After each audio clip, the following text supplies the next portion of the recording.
मैं मुकेश, आप देख रहे हैं नेशन फर्स्ट न्यूज। जैसा कि आप जानते हैं, नेशन फर्स्ट न्यूज के विशेष कार्यक्रम फेस टू फेस में हम आपको राजनीतिक, प्रशासनिक व खेलों से जुड़ी हुई शख्सियतों से रूबरू कराते हैं। उसी क्रम में आज हमारे मेहमान हैं गंज बासुदा के पूर्व विधायक व वर्तमान कांग्रेस जिलाध्यक्ष निशंक कुमार। स्वागत है नेशन फर्स्ट न्यूज के विशेष कार्यक्रम में। अभी आपको जिम्मेदारी मिली है, सबसे पहले तो उसकी बधाई। क्या प्लानिंग है, क्या मृत पड़ी हुई कांग्रेस में कहाँ तक जान फूंकने की तैयारी है? पहली बात तो कांग्रेस मृत नहीं है। हर अध्यक्ष का अपना काम करने का तरीका है, मेरा अपना तरीका है। मैं अभी तक के सभी पूर्व अध्यक्षों को और उनके सभी कामों को नमन करता हूँ। लेकिन एक सवाल ये बनता है कि ऐसी क्या ज़रूरत आन पड़ी थी जो कि एकदम से कांग्रेस को आनन फानन में अध्यक्ष से चेंजेस करना पड़ा? जे पार्टी नेतृत्व फैसला लेती है, और कोई ऐसा नहीं है कि अकेला विदिशा जिले में ही हुए, बाकी जिले में भी हुए हैं। विधानसभा चुनाव में लगभग 2 साल बाकी हैं, क्या तैयारी है? एज आ जिलाध्यक्ष आपकी क्या प्लानिंग है, क्या तैयारी है? सिर्फ एक ही तैयारी है कि 2018 के जनादेश को भारतीय जनता पार्टी ने कांग्रेस के कुछ जयचंदों के माध्यम से जनादेश को ठुकरा कर धनबल के माध्यम से खरीदा था। उन सभी जयचंदों को और भारतीय जनता पार्टी के धनबल को धराशायी करते हुए 2023 में सिर्फ कमलनाथ। लेकिन एक सवाल बनता है, एज अ मीडिया पर्सन मेरा भी एक सवाल बनता है कि कांग्रेस को प्रदेश की संख्या ने काफ़ी अच्छे मतों से चुनाव जिताया, सरकार बनाई, लेकिन आप आपसी कलह की वजह से सरकार नहीं चला पाए, तो आपको फिर से क्यों मौका दिया जाए? देखिए, कलह किधर थी? कलह तो क्लियर दिख रही थी। एक उमंग सिंघार जैसा मंत्री विधानसभा के सत्र के बाहर आके प्रेस को कॉन्फ्रेंस करता, दिग्विजय सिंह सरकार चला रहे हैं। उमंग भाई के अपने विचार हो सकते हैं, मगर दिग्विजय सिंह जी मध्य प्रदेश के 10 साल मुख्यमंत्री रहे, वरिष्ठ नेता हैं।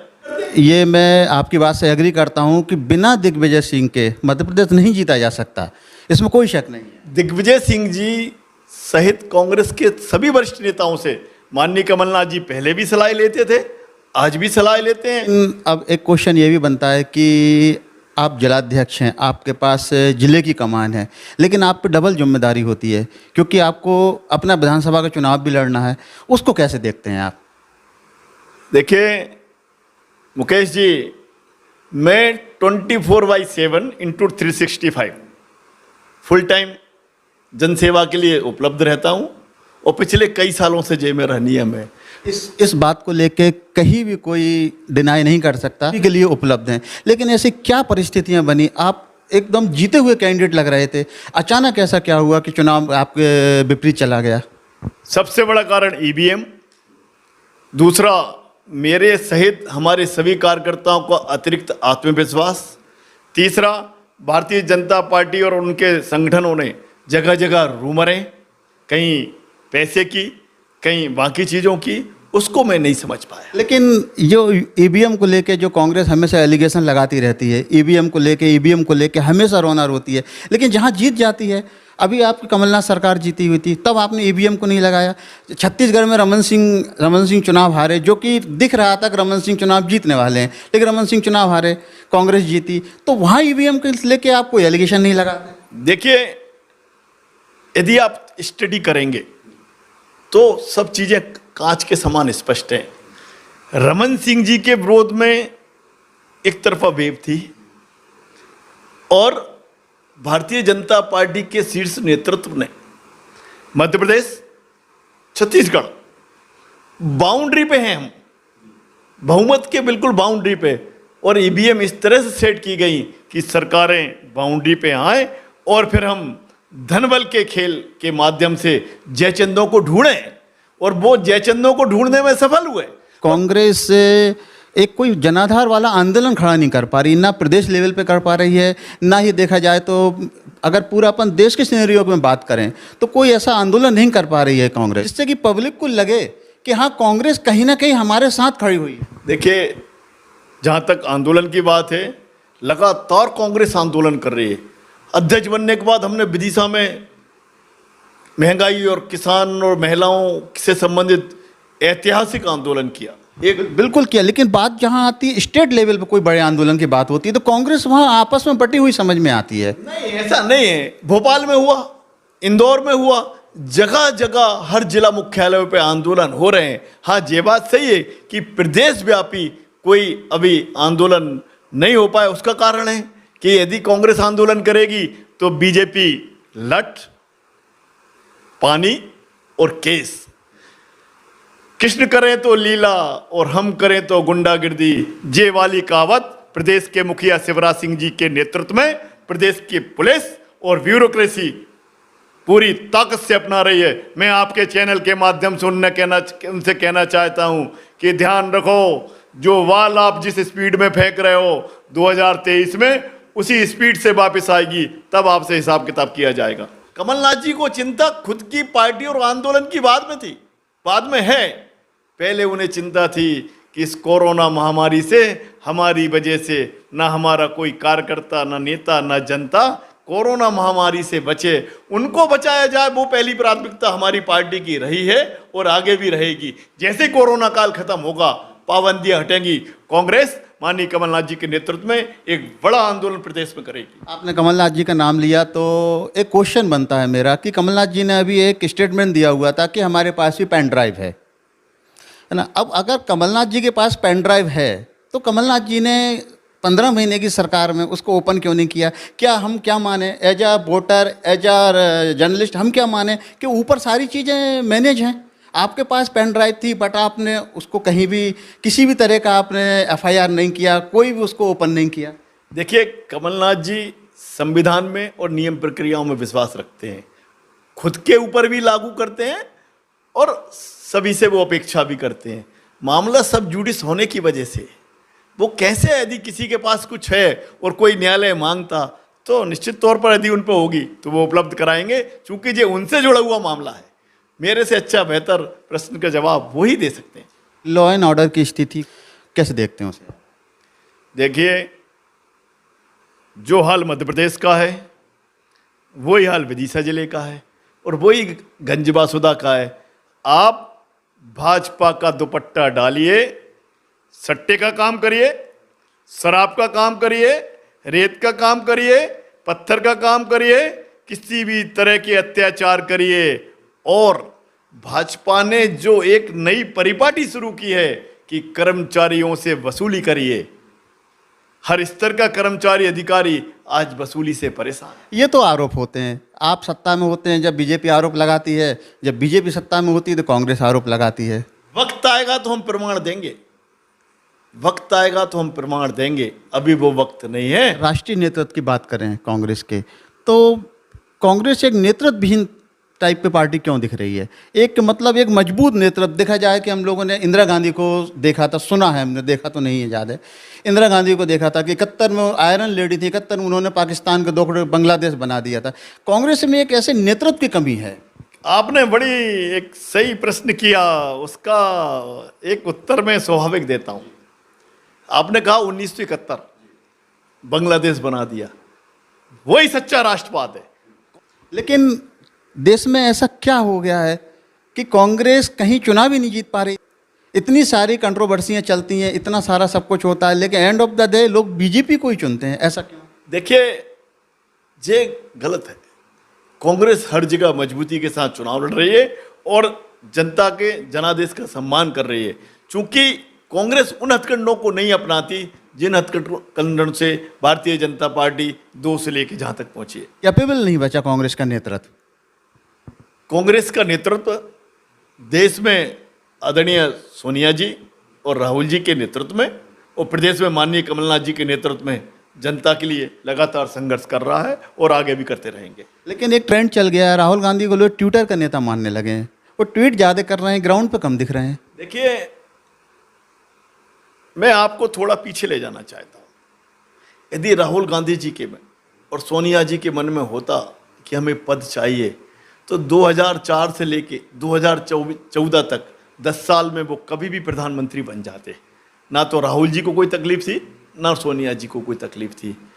2014 के बाद और 2014 के पहले से ही, शुरुआत से ही भारतीय जनता पार्टी को लगा कि ये एक ऐसा नेता है जिसकी लंबी उम्र है, बड़ा जीवन है, इसको किसी भी तरह से सोशल मीडिया पे इसकी रेपुटेशन को इतना डैमेज करिए।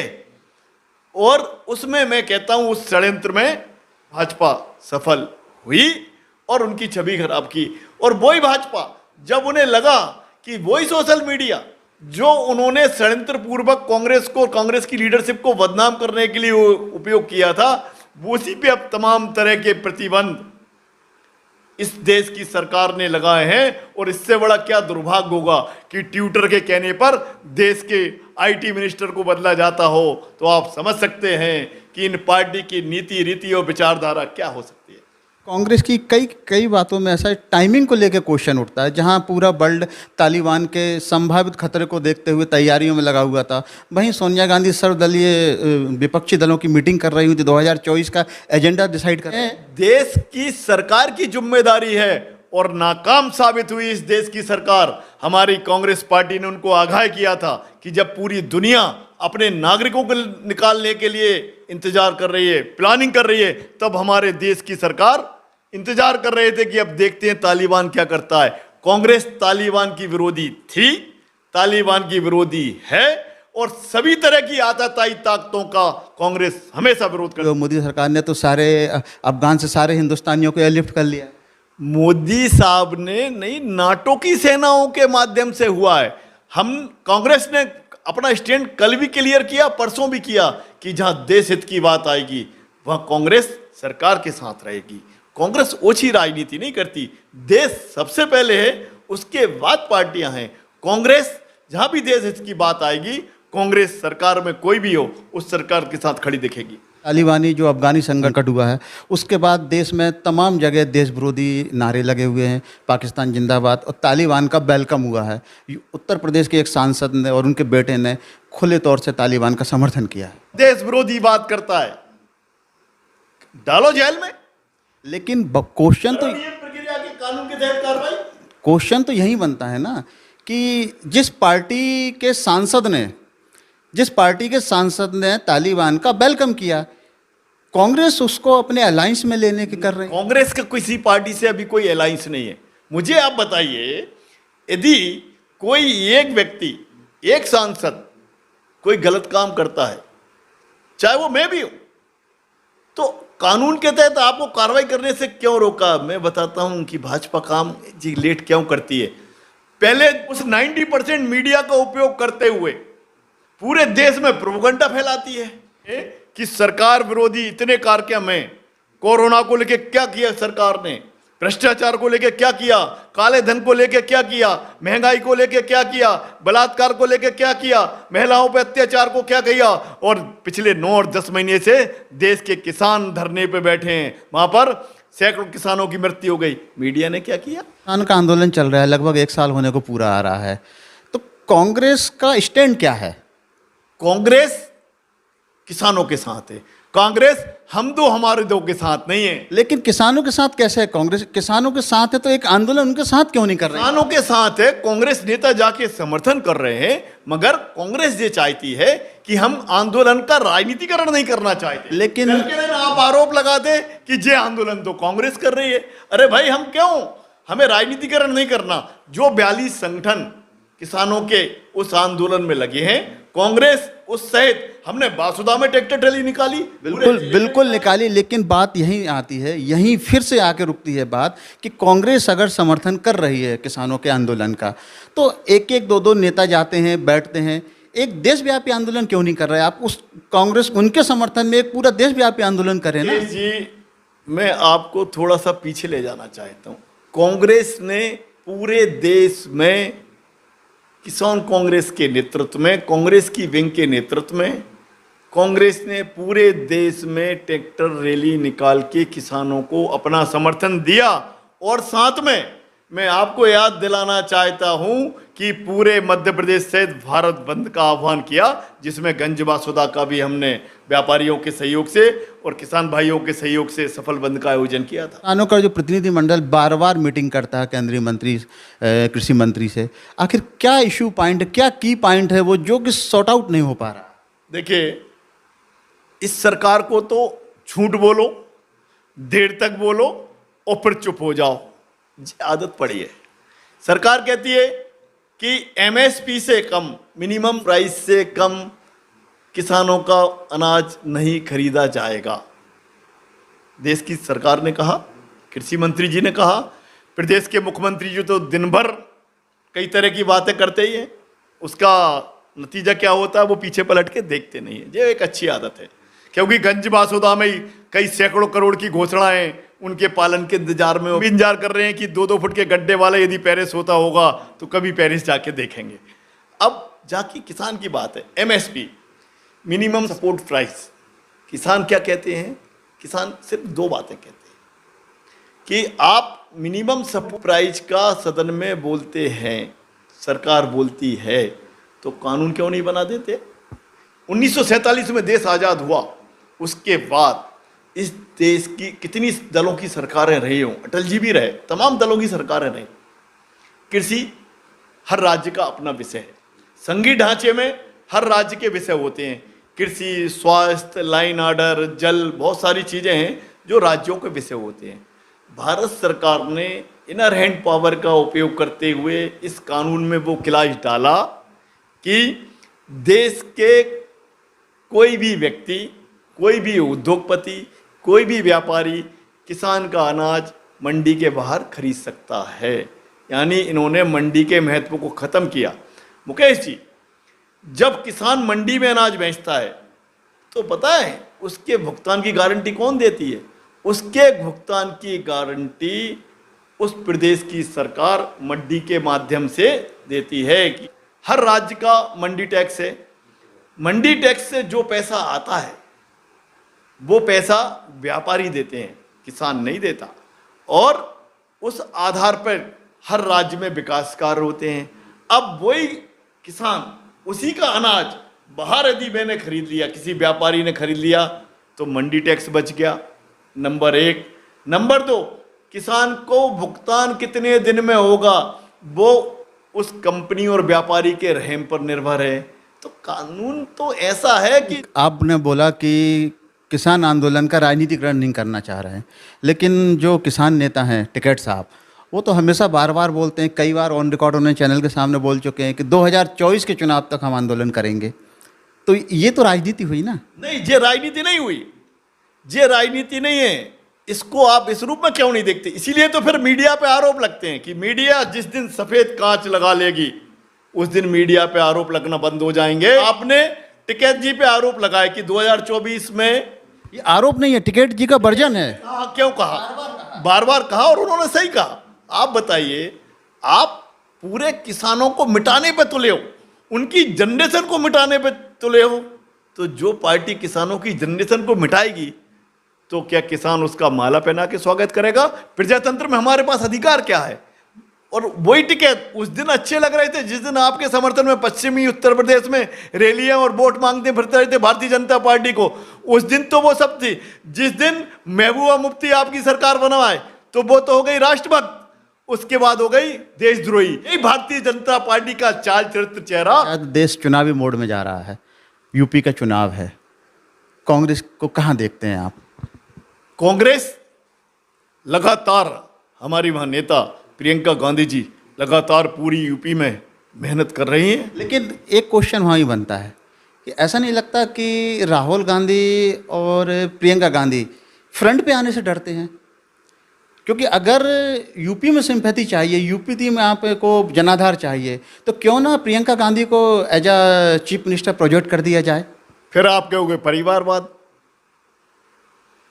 अब बताइए, फिर आप कहोगे परिवारवाद। परिवारवाद कहाँ है? परिवारवाद तो परिवारवाद तो देश की राजनीति की हर पार्टी के रग रग में बसा हुआ है। कांग्रेस अकेला नहीं, कोई सी पार्टी अछूती नहीं है। कांग्रेस ने हमेशा विधायक दल और संसदीय दल पे विश्वास रखा है और वही चाहे यूपी हो और चाहे कहीं पर भी हो, उसी मामले में कांग्रेस काम करती है। कांग्रेस का जिस भी स्टेट में गवर्नमेंट है, कहीं ना कहीं इश्यू ऐसे उलझे हुए हैं। अभी पिछले 3 दिन से कंट्रोवर्सी चल रही है छत्तीसगढ़ का।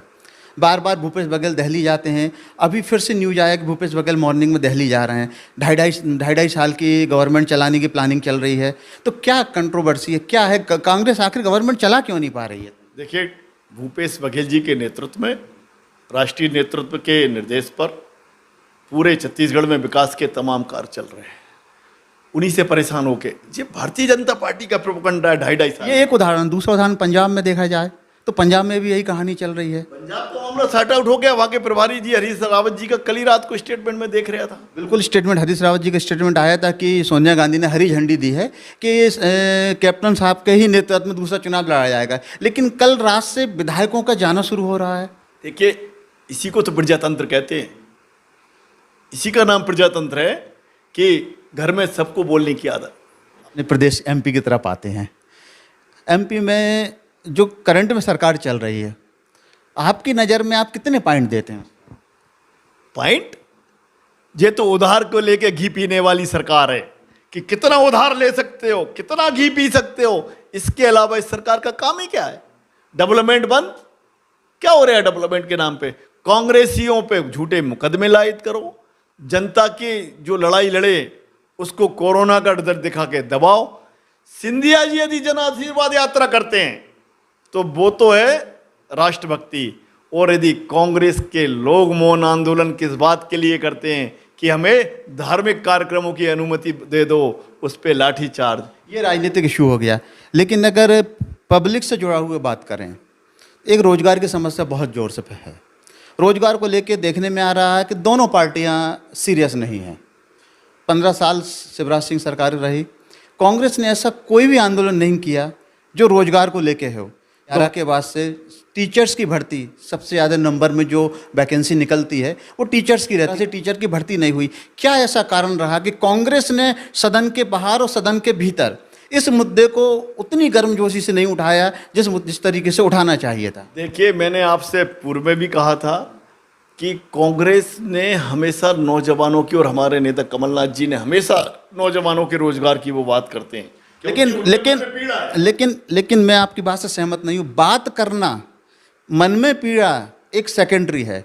लेकिन हम क्या देखते हैं? हमने ये देखा कि ना तो सदन के अंदर ना सदन के बाहर 11 से भर्ती नहीं हुई। एक बहुत बड़ा तबका ओवरेज हो गया, बेरोजगार है। लेकिन कांग्रेस ने भी, बीजेपी ने तो नो डाउट इसको लेकर कोई काम नहीं किया, लेकिन कांग्रेस ने एज विपक्षी भूमिका भी तो नहीं निभाई सर। आप बताइए, अब मैं आपसे पूछना चाहता हूँ, 2018 में दिसंबर में 17 तारीख को सरकार बनी। एक बात मैं आपको बीच में रोकना चाहूँगा। मैं आपसे 15 महीने की सरकार का कोई हिसाब नहीं लूँगा। एज ए जर्नलिस्ट मैं मानता हूँ किसी भी सरकार का, किसी भी तरह का उसको अगर आप मेजरमेंट करें तो 15 महीने कोई क्राइटेरिया नहीं बनता। तो मैं आपसे ये नहीं कहूँगा कि 15 महीने की सरकार ने ये किया, ये बिल्कुल नहीं किया। मैं आपसे ये पूछ रहा हूँ, 15 साल शिवराज सिंह सरकार रही, तरह से भर्ती नहीं हुई। आपने सदन के बाहर और सदन के भीतर कोई बड़ा आंदोलन क्यों नहीं हुआ? अगर आप बोलते हैं हम पब्लिक के साथ हैं, मन में पीड़ा सभी के है, लेकिन उस पीड़ा से घर नहीं चलते सर। मुकेश जी, 2013 से 18 तक मैं विधायक था। कांग्रेस ने कई बार सदन में इस मुद्दे को बहुत गर्मजोशी से उठाया, मगर सत्ता के मद में मदहोश भारतीय जनता पार्टी की शिवराज सिंह सरकार ने विपक्ष की बातों को सुना कहाँ है। हमने सड़क के बाहर प्रदर्शन किया, हमने गांधी जी की मूर्ति के सामने आंदोलन किए, मौन प्रदर्शन किया, भोपाल में रोशनपुरा पे किया, भोपाल में टीन सेट पे किया, भोपाल में इतने सारे आंदोलन उस समय के नेताओं के नेतृत्व में और कमलनाथ जी के नेतृत्व में, और उस समय तो सिंधिया जी भी कांग्रेस में थे, वो भी उस समय शामिल थे। उनके वीडियो और ऑडियो मैं उपलब्ध करके आपको भी बता सकता हूँ, और आप भी। कांग्रेस ने हमेशा किसान, नौजवान और महिलाओं की और सभी वर्गों की लड़ाई लड़ी है और आगे भी लड़ती रहेगी। इस लेवल पे बात करें या सारे देश पे बात करें, शिक्षा और स्वास्थ्य को लेके बहुत काम होना बाकी है। 1947 में हम आज़ाद तो हुए, पर शिक्षा और स्वास्थ्य को लेके अभी देखा जाए तो ग्राउंड जीरो पे जो बैठा हुआ है उसको आज भी वो फैसिलिटी नहीं मिल पा रही है। नेता वादे कर रहे हैं, बड़ी बड़ी बातें कर रहे हैं, बहुत प्लानिंग बन रहे हैं, लेकिन एक्चुअल में देखा जाए तो लोगों को बेनिफिट नहीं मिल पा रहा। मैं आपकी बात से सहमत हूं, मगर एक बात का आप भी सही उत्तर दीजिए। देश में जो वर्तमान में आईआईटी है वो किसने खोली है? बिल्कुल, मैं इस चीज़ से एग्री करता हूँ आपसे। देश 1947 में आज़ाद हुआ, कांग्रेस ने एक नए भारत का निर्माण किया। मैं इससे एग्री करता हूँ, क्योंकि मुझे पता है देश कांग्रेस ने बनाया, नो डाउट। जो भी है, ये बेच रहे हैं, कितना बेच सकते हो? सिर्फ बेचो। आम पब्लिक के मन में तो एक बात आती है ना, आम पब्लिक ये सारी बातें नहीं सोचती। ये सारी बातें आम पब्लिक ये बोलती है कि मोदी साहब की सरकार में एज अ राष्ट्र के रूप में हम स्ट्रांग हुए हैं। मुझे ये बता दिया जाए कि क्या स्ट्रांग हुए हैं? हाँ, स्ट्रांग हुए हैं नकली राष्ट्रवाद से, धर्मांधता के वातावरण से। कांग्रेस सभी धर्मों का सम्मान करती है, कांग्रेस भी चाहती है। तो ये तो बीजेपी बोलती सबका साथ सबका विकास। बीजेपी बोलती है, मगर विकास तो दिखता ही नहीं है ना। विकास तो होता है सबका साथ दो का विकास, सबका साथ बाकी किसी का कुछ भी हो, मगर हमारे दो का विकास जरूर होना चाहिए। उनकी बैलेंसिंग बताती है। ये राजनीतिक मुद्दे हैं, ये देश में चलते रहेंगे। सरकारें जैसी चल रही हैं, सरकारें ऐसी ही चलती रहेंगी। मुकेश जी, मैं आपके चैनल के माध्यम से भारतीय जनता पार्टी के प्रदेश और राष्ट्रीय नेतृत्व से अनुरोध करना चाहता हूँ कि बहुत हो गया नकली राष्ट्रवाद, बहुत हो गए खोखले नारे, बहुत हो गया राम के नाम को और गौ माता के नाम से आप जहाँ तक आ गए। गौ माता की दुर्दशाओं को लेकर हमने भी आंदोलन किया। अब आप इस देश की जनता के बारे में भी सोचिए। मोदी जी, शिवराज जी, महंगाई कहाँ से कहाँ पहुँच गई, किधर गई स्मृति ईरानी जी? मैं तो उनको याद दिलाना चाहता हूँ, 350 रुपये की गैस पे आप जंतर मंतर पे गैस टंकी पे मालाएं डाल के चमचमाती साड़ी के साथ पीछे बैठी थी। तो हे हमारी स्मृति ईरानी जी, बहन जी, आप आइए और इस देश की महंगाई से पीड़ित जनता का और माता बहनाओं का साथ दीजिए, हम भी आपका स्वागत करेंगे। आपने गाय की बात की, तो गाय की बात लेके मैं आपको एक चीज़ पूछना चाहता हूँ आपसे। इतनी प्लानिंग बना, दोनों सरकारों ने बनाई, 15 महीने में कमलनाथ सरकार ने ही बनाई, बीजेपी बहुत सालों से बना रही है। इतनी गौशालाएं खुली, इतना बजट खर्च हुआ, लेकिन आज भी गौ माता तो रोड पे ही है पूरा।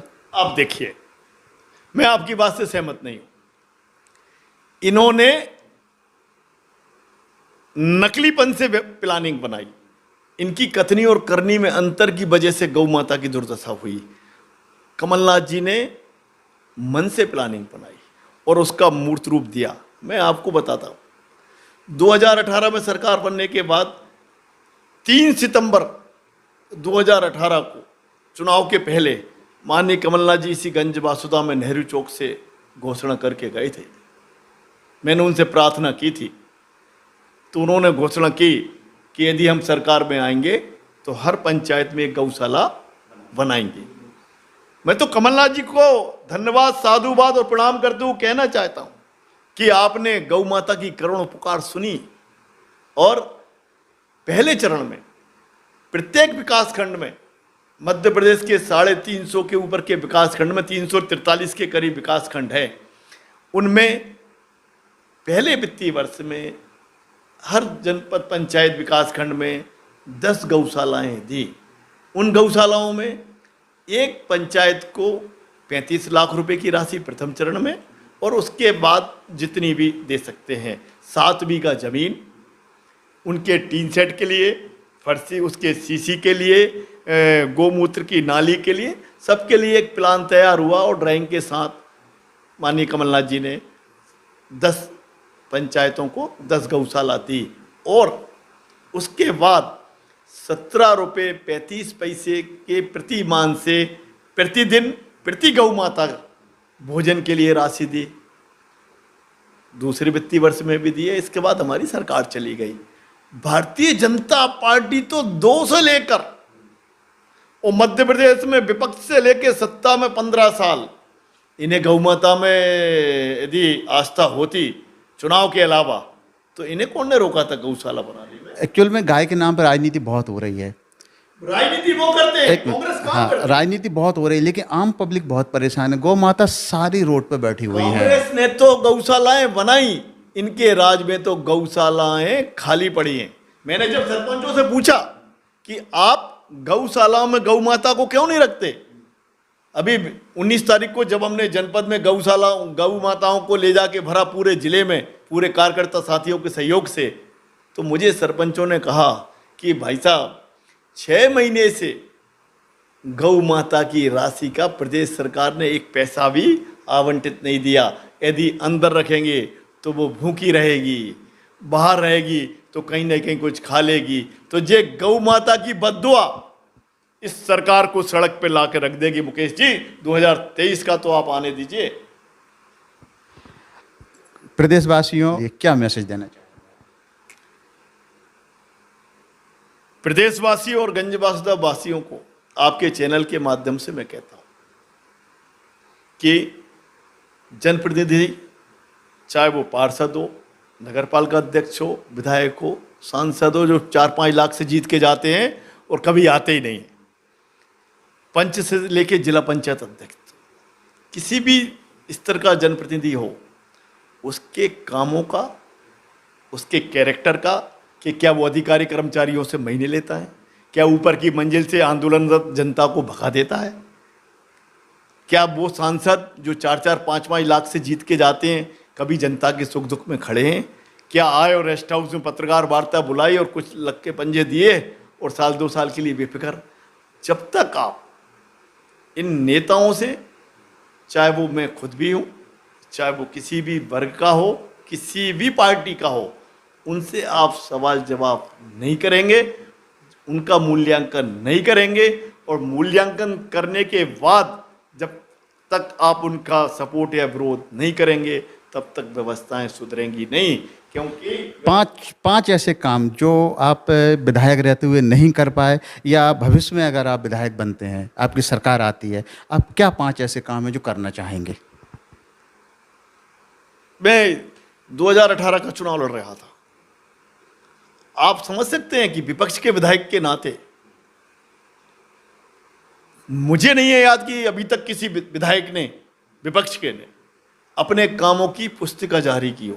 मैंने 67 पेज की एक किताब जारी की थी। मैं बीच में एक पेज लगा था कलर्ड, और उस पेज पे हमने लिखा था कि यदि हम विधायक बने आपके सहयोग और आशीर्वाद से, और हमारे नेता मुख्यमंत्री बने, कांग्रेस की सरकार बनी, तो हम क्या क्या करेंगे।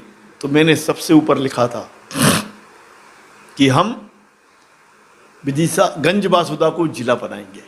दूसरे नंबर पे लिखा था हर खेत को बिजली और पानी देंगे। तीसरे नंबर पे लिखा था कि युवाओं के रोजगार के लिए, चाहे हम लघु उद्योग, चाहे कोऑपरेटिव सेक्टर में कुछ करके हम महिलाओं और युवाओं को या बच्चियों को कुछ ना कुछ रोजगार से जोड़ेंगे। रिंग रोड का कहा, इंडोर स्टेडियम का कहा, 12 या 14 मुद्दे मैंने लिखे थे। बस मुझे उस बात का जरूर दुख है कि यदि हो सकता है मुझसे कुछ गलतियां रही हो, यदि जनता मुझे आशीर्वाद देती तो इस 15 महीने में आधे काम तो मैं कर चुका होता। और मैं माननीय कमलनाथ जी का धन्यवाद देना चाहूँगा कि, और आभार व्यक्त करना चाहूँगा आपके चैनल के माध्यम से, कि अधिकतर चीज़ों पे मैंने उनसे सहमति प्राप्त कर ली थी। एक ड्रीम प्रोजेक्ट बताएं जो आप करना चाहेंगे फ्यूचर में। एक से काम नहीं चलेगा, 5 से काम कम चल ही नहीं सकता, क्योंकि पॉलिटिकल आदमी है। आज मैं एक का बोल दूं, बाकी 4 मेरे पीछे लट लेके पड़ जाएंगे तो मैं किधर भागता फिरूंगा। पहला जिला, दूसरा किसान की पानी बिजली, युवाओं का रोजगार, उसमें बच्चे बच्चियां सब शामिल हो गई। आज नगर को रिंग रोड की जरूरत है, नगर को स्टेडियम, इंडोर और आउटडोर स्टेडियम की जरूरत है, क्योंकि बच्चे कहाँ खेलें, क्योंकि प्रतिभाओं हैं, उनको उभरने के लिए जब तक आप प्रॉपर मंच, प्रॉपर संसाधन उपलब्ध नहीं कराएंगे तब तक कैसे काम चलेगा। मैं यही मेरे 4-5 मुद्दे हैं, कभी मौका मिला तो ये अवश्य पूरा करूंगा। देखा जाए तो बातें नवनिर्माण भारत की होती, नए भारत की होती, विकास की होती हैं, लेकिन गंजबासुदा प्रदेश की राजधानी से 100 किलोमीटर दूर। लेकिन आज भी विकास के नाम पर देखा जाए तो स्टेडियम जैसी एक बहुत ही ज़रूरी चीज़ गंजबाजदा में नहीं है।